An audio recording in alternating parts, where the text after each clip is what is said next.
आपण या व्हिडिओत शिवाजी महाराजांनी औरंगजेबाला खोड लावत कशी शाहिस्तेखानाची बोटे कापली आणि शाहिस्तेखान समजून कोणाचं मुंडकं उडवलं गेलं आणि ती महाराजांची इतिहासातील सगळ्यात मोठी चूक होती का, ते आपण ह्या व्हिडिओत सविस्तर बघणार आहोत।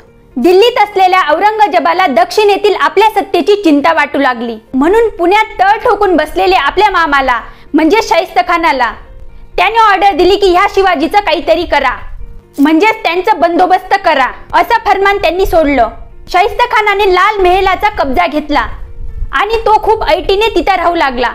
लाल महल म्हणजे शिवाजी महाराजांचं सगळं बालपण तिथे गेलं होतं, त्याचाच त्याने कब्जा घेतला। शाहिस्तेखान तिथे राहून फितुरी माजवत होता, त्याचं सगळं सैन्य आसपासच्या जनतेला खूप त्रास देत होतं, लुटमार करीत होतं।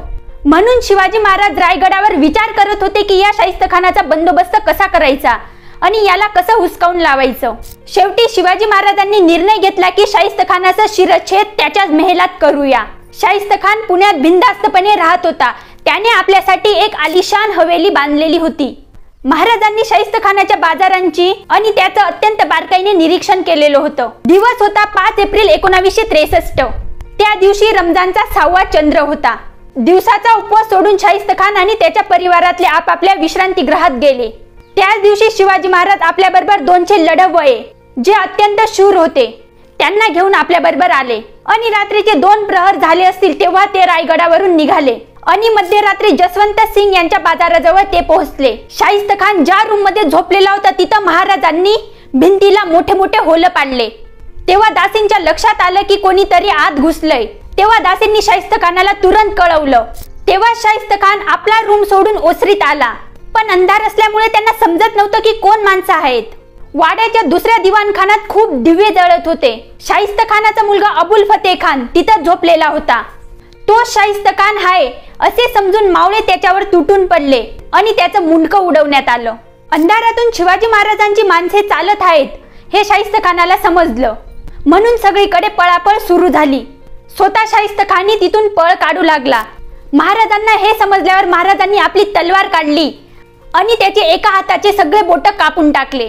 नंतर तो आपला जीव वाचवण्यासाठी मिळेल त्या मार्गाने पळू लागला। काही जण त्यांच्या हल्ल्याला बळी पडले, काही जण तिथून निसटून जाण्यात कामयाब झाले। म्हणजे बघता बघता संपूर्ण वाडा खाली झाला। पुण्यात असलेल्या मुघल सैन्याला हे समजलेच नाही। नंतर त्यांना समजलं की शिवाजी महाराजांनी हल्ला केला। मग नंतर गनिमी कोठे म्हणजे शाहिस्तेखान कोठे अशी विचारणा होऊ लागली। शिवाजी महाराज पण ह्याच गर्दीत मिसळून गनिम कोठे आहे असे म्हणत आरोळ्या ठोकत निसटण्याचा प्रयत्न करू लागले। महाराज जसे आले होते तसेच आपल्या संपूर्ण सैन्याला घेऊन गुप्तपणाने सिंहगडावर पोहोचले। महाराजांचा पाठलाग करीत खानाचे सैन्य कात्रज घाटापर्यंत पोहोचले, कारण तिथं महाराजांनी मशाली पेटून ठेवलेल्या होत्या। नंतर उजेड झाल्यावर सैन्याला समजलं की ही महाराजांची चाल होती। नंतर ते सैन्य सिंहगडापर्यंत पोहोचलं, पण महाराजांनी वरून तोफांचा त्यांच्यावर वर्षाव केला, म्हणून ते सैन्य परत पळ काढत सुटले। पुढे शाहिस्तेखान पुणे सोडून औरंगाबादला गेला।